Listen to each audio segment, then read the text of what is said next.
I never thought I'd be the guy posting on Reddit about his marriage falling apart, but here we are. My wife, 32F, and I, 34M, have been married for 6 years. No kids.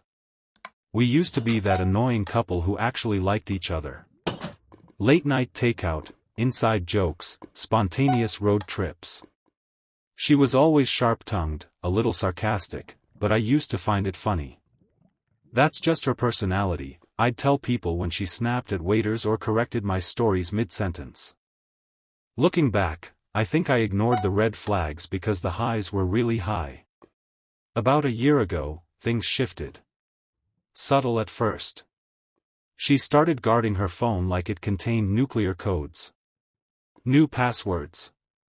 Turning it face down. Random late work calls, even though she used to complain that her job was boring and predictable. When I asked about it, she'd roll her eyes and say I was being paranoid. She's very good at that, making you feel stupid for even asking. The first real crack was when she forgot our anniversary.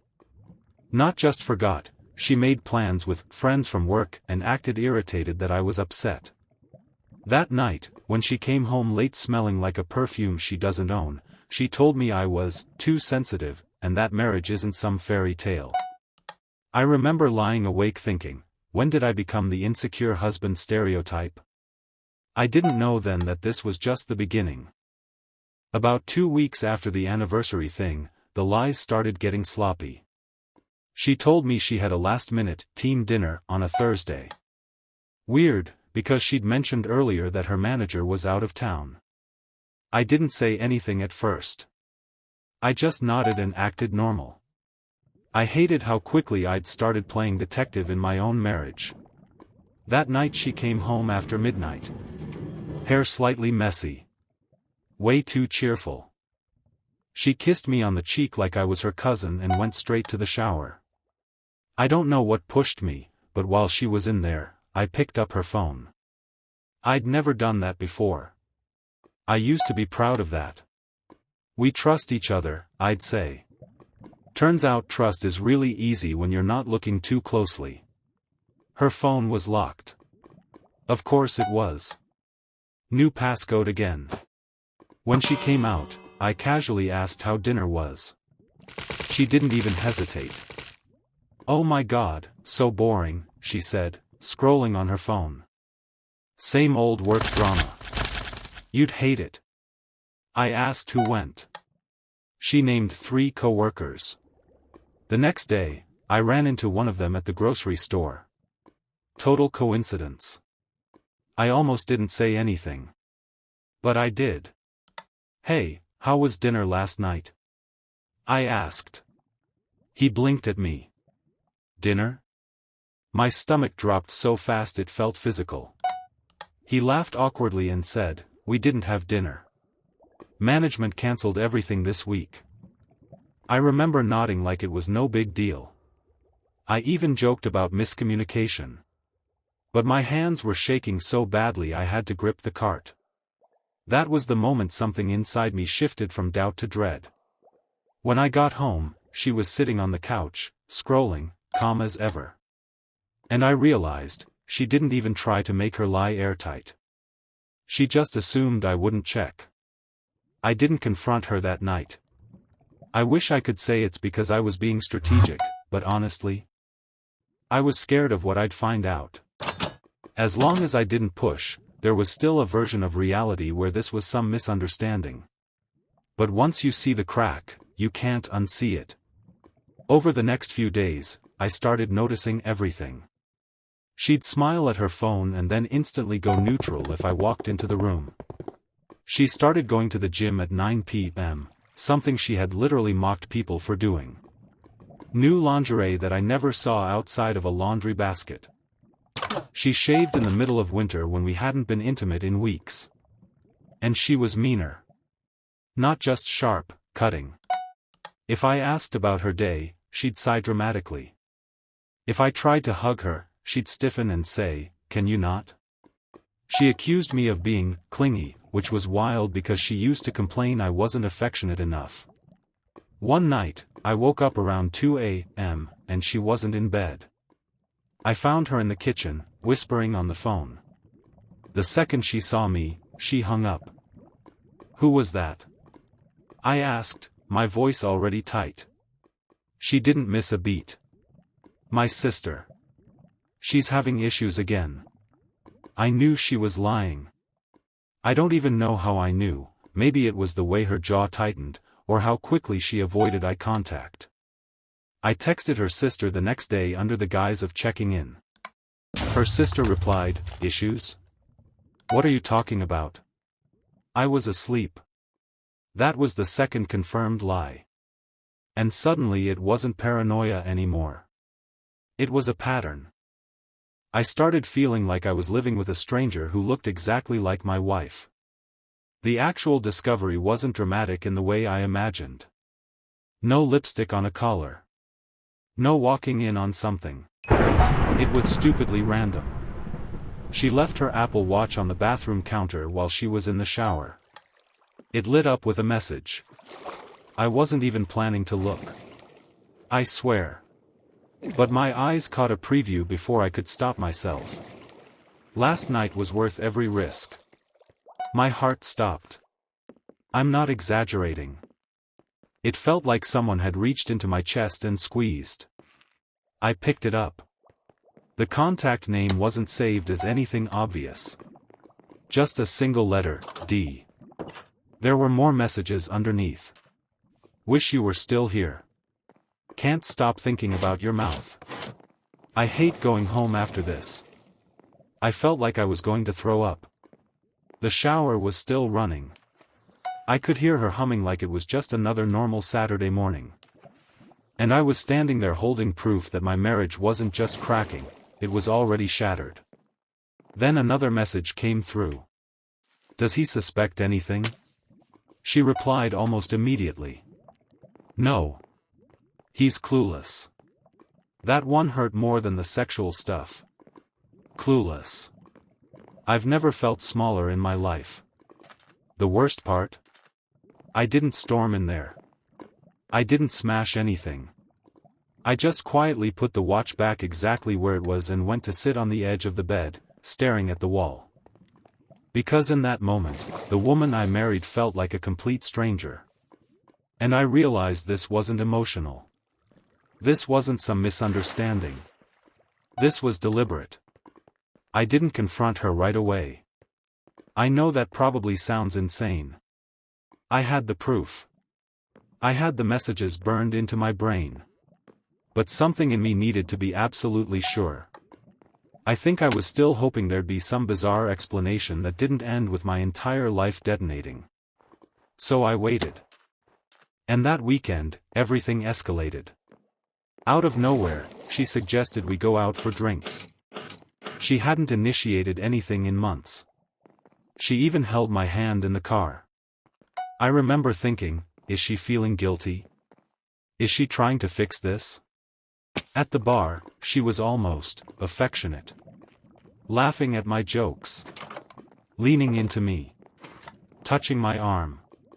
It messed with my head so badly I started doubting what I'd seen on the watch. Then her phone buzzed. She glanced at it, and I saw it, that micro smile. The one she tries to suppress. The one that doesn't belong to me anymore.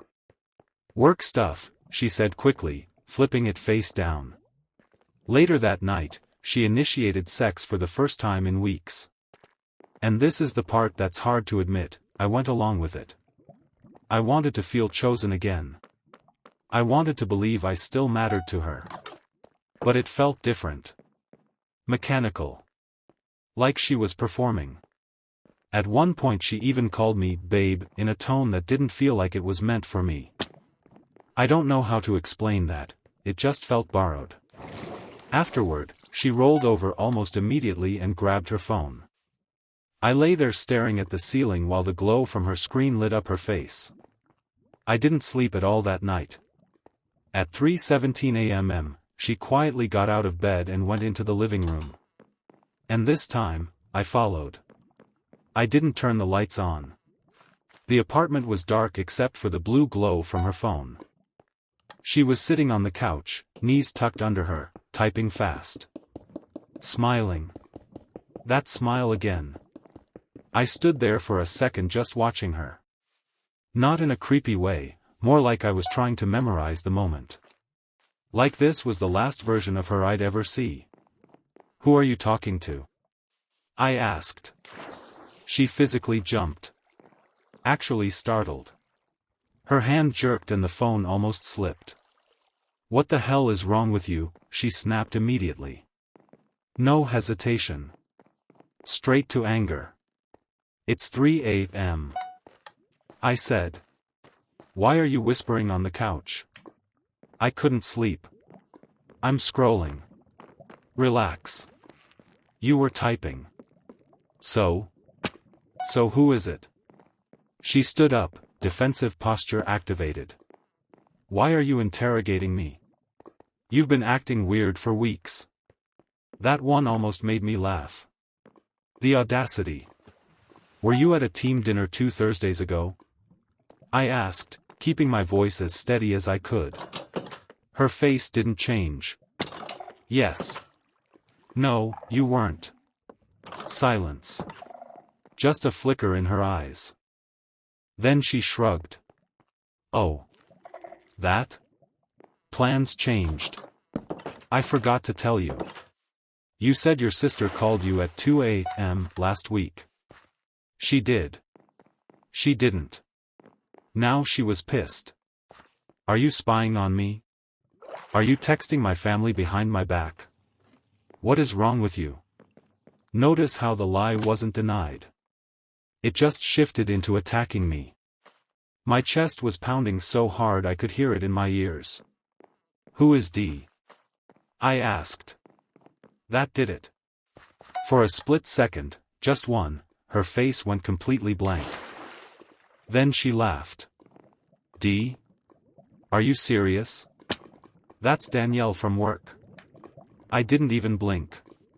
"Danielle doesn't text you that last night was worth every risk." The room went very, very quiet.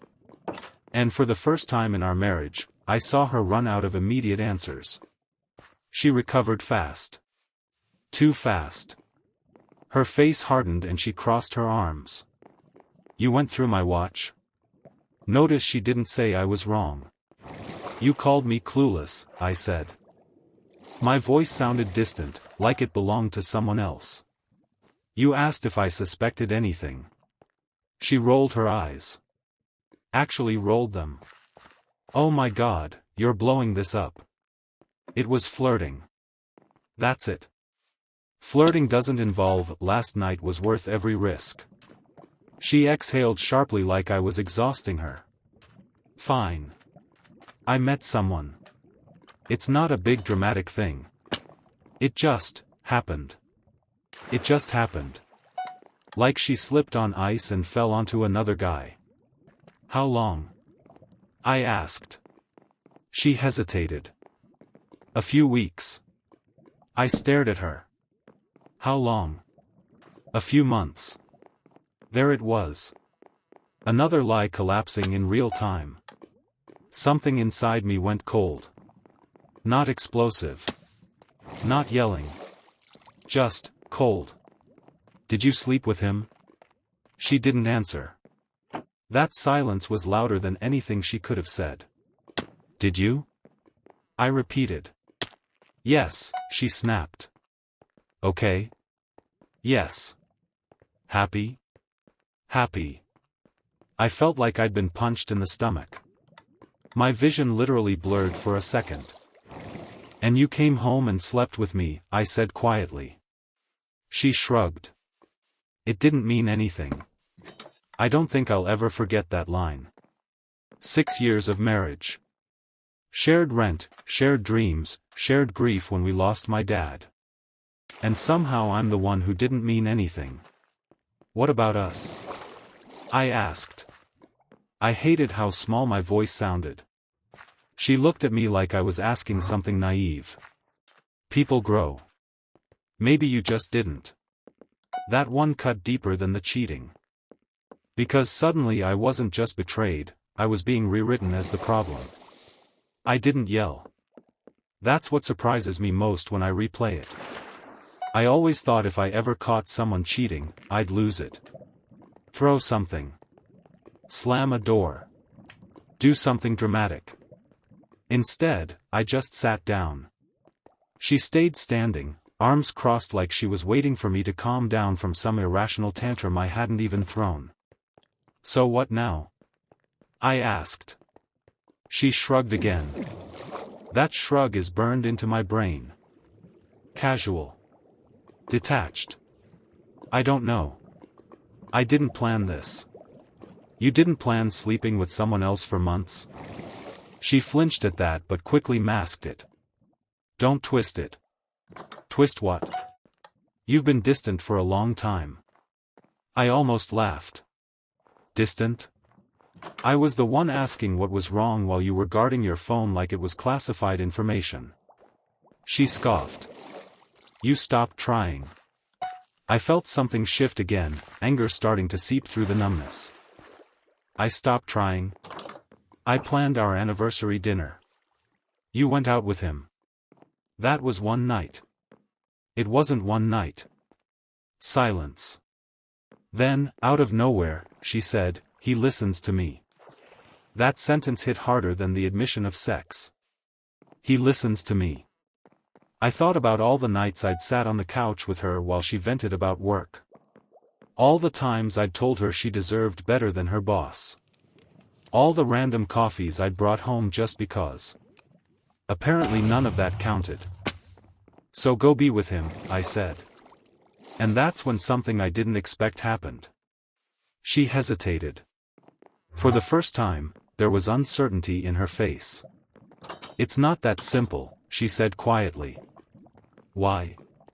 She looked down at the floor. Because he's married too. The room tilted. Suddenly this wasn't just betrayal. It was chaos. Lies stacked on lies. You're blowing up 2 marriages, I said. She didn't deny it. And in that moment, I realized this wasn't some emotional confusion. This was reckless. Deliberate. And ongoing. When she said he was married too, something inside me snapped, not in a loud way, but in a clean, final way. You're okay with being that person? I asked. She bristled. Don't moralize me. Moralize you? You're sleeping with someone else's husband. She threw her hands up. It's complicated. It's amazing how people use that word like it's a magic eraser. What's complicated? I pressed. The part where you lie to me? Or the part where you help him lie to his wife? Her jaw tightened. You're not perfect either. There it was, the deflection. What did I do? I asked, genuinely. You've been boring, she said flatly. Boring. 6 years reduced to that. I didn't even argue. I just nodded slowly, like I was collecting evidence in a case that had already been decided. Are you still seeing him? I asked. She hesitated again, and that hesitation told me everything before she spoke. Yes. Not past tense. Present. Do you love him? She looked irritated by the question. I don't know. Which in my head translated to, yes, or at least she thinks she does. Then came the part that really broke something in me. You weren't supposed to find out like this, she said. Like the problem wasn't the affair. It was my timing. So what was the plan? I asked. Just keep me as backup? She didn't answer. That silence said more than any confession. I suddenly felt exhausted.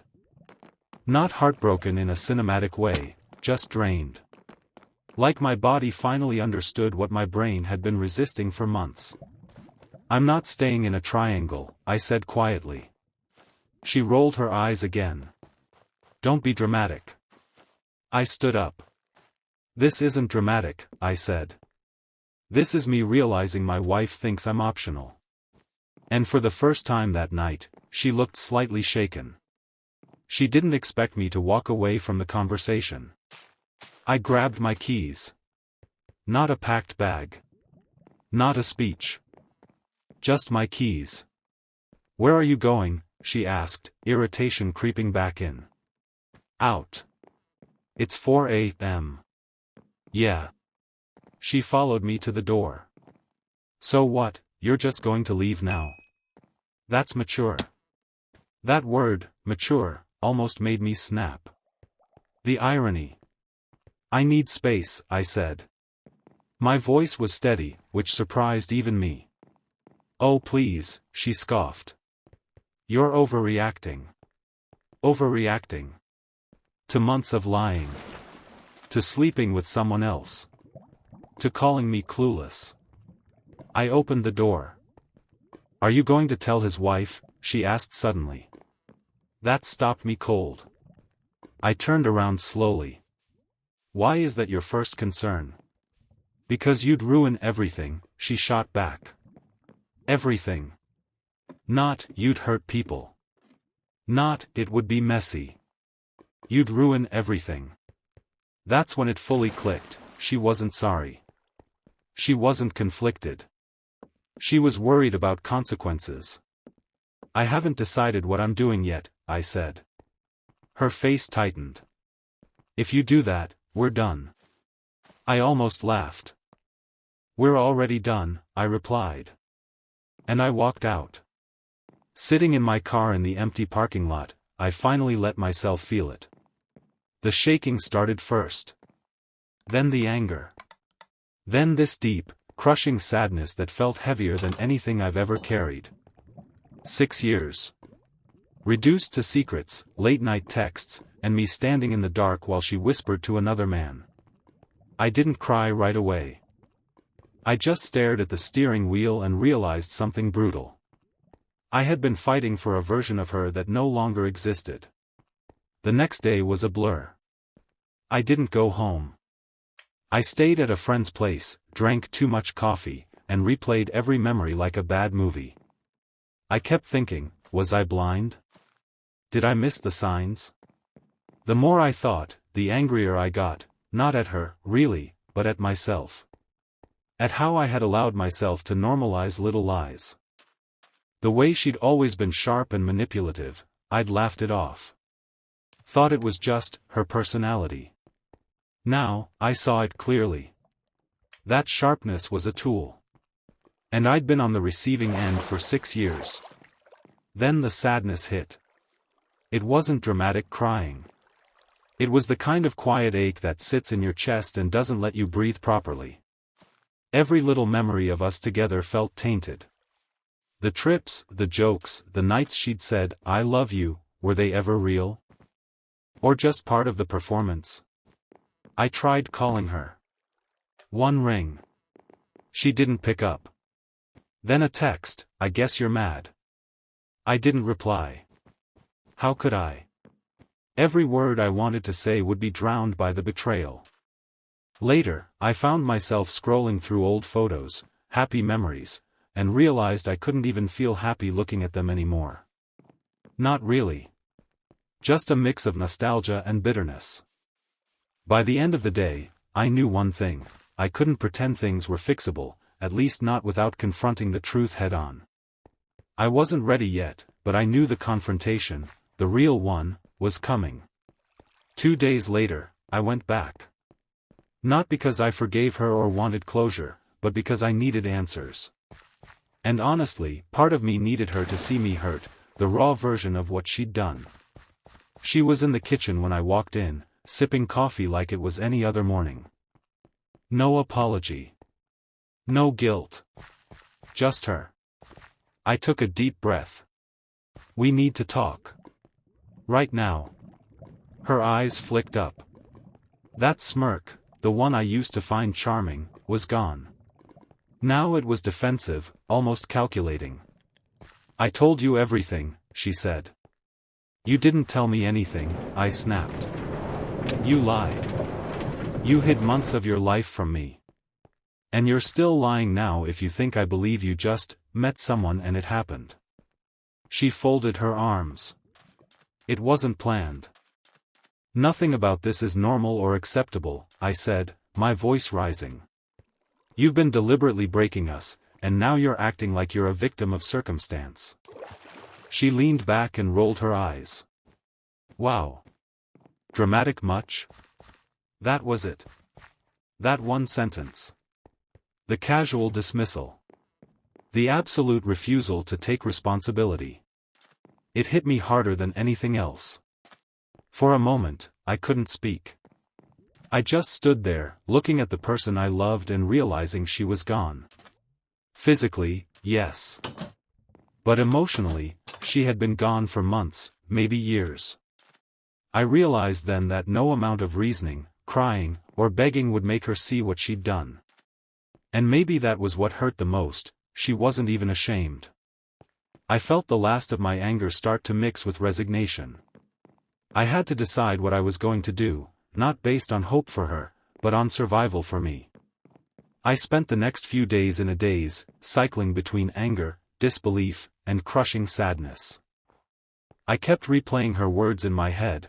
It just happened, you've been boring, he listens to me. They weren't just lies, they were blows meant to erase me from my own marriage. Friends tried to check in. How are you holding up? One asked.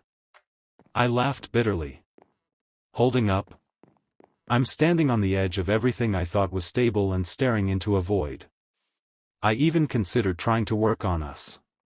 Marriage counseling, brutal honesty, ultimatums, I ran through every scenario. But every time I imagined it, her face popped into my mind, shrugging, rolling her eyes, treating my pain like it was a minor inconvenience. I realized she wasn't going to fight for us. Not really. She was too comfortable lying, too comfortable playing games, and apparently, too comfortable sleeping with someone else. So I made a decision. Not impulsive. Not dramatic. Just a quiet, firm choice. I was leaving. Not because I wanted revenge, not because I was angry anymore, I was leaving because I finally accepted the truth, this marriage had become toxic, and staying would only hollow me out. It wasn't easy. Packing up memories, the little rituals we had, even the couch cushions she loved, it all felt like erasing a life. But every item I packed, every corner I cleared, felt like reclaiming a part of myself. And somewhere deep down, I started to feel relief. A strange, fragile relief that maybe, just maybe, I could breathe again without her lies suffocating me. The day I moved out, she didn't cry. She didn't beg. She just leaned against the doorway, arms crossed, watching me carry boxes. Guess this is it, she said casually. Yes, I said. And for the first time in months, my voice felt steady, solid. I hope you figure things out, she added. I didn't reply. Because I already had. I knew exactly what I needed, distance, space, and the chance to rebuild myself without someone who treated me as optional. Driving away, I felt a mix of emptiness and liberation. The apartment felt heavy, like a grave, but the streets ahead felt open, like a chance to start over. I called a friend and just drove, windows down, music too loud, yelling at no one, crying at times, laughing at the absurdity of it all. Life had punched me in the gut, but I was still standing. That night, alone in my new apartment, I let myself grieve properly. Not the betrayal alone, all of it, the lies, the gaslighting, the months of walking on eggshells. I let myself feel small, angry, humiliated, and sad. And then, slowly, I let myself feel a tiny spark of something else, hope. Because the truth is, surviving this doesn't mean forgetting. It doesn't mean moving on instantly. It means learning that you can exist without someone who deliberately tried to erase you. And that, as painful as it is a kind of strength I never knew I had. I didn't know what the next chapter held, but for the first time in a long time, I felt like it could be mine. I realized I needed to take care of me before anyone else. And that's exactly what I planned to do. It's been a few months now, and I'm finally starting to breathe again. I've learned a lot, mostly about boundaries, self-respect, and how much easier it is to survive when you stop making excuses for someone else's behavior. I still think about her sometimes, and the anger flares up every now and then, but it's different now. It doesn't control me. I've also learned that betrayal isn't always dramatic fireworks. Sometimes it's subtle, the small lies, the avoidance, the little betrayals that accumulate until the person you loved is gone. And that hurts just as much, if not more. For anyone going through something similar, trust your gut. Don't let anyone make you feel guilty for protecting yourself. Cheating, lying, manipulating, none of that is your fault. Walking away isn't weakness. It's survival. And surviving something like this? That's the start of reclaiming your life. I'm rebuilding. Slowly, painfully, but honestly. And honestly, I think that's the only revenge worth having, living well, unapologetically, without someone who treated you like you were optional. Sometimes the hardest part isn't leaving. It's accepting that the love you thought was real was, in fact, a lie. And learning to trust yourself again. I don't know what the future holds, but I know this: I'll never settle for being anyone's backup, and I'll never ignore the truth again.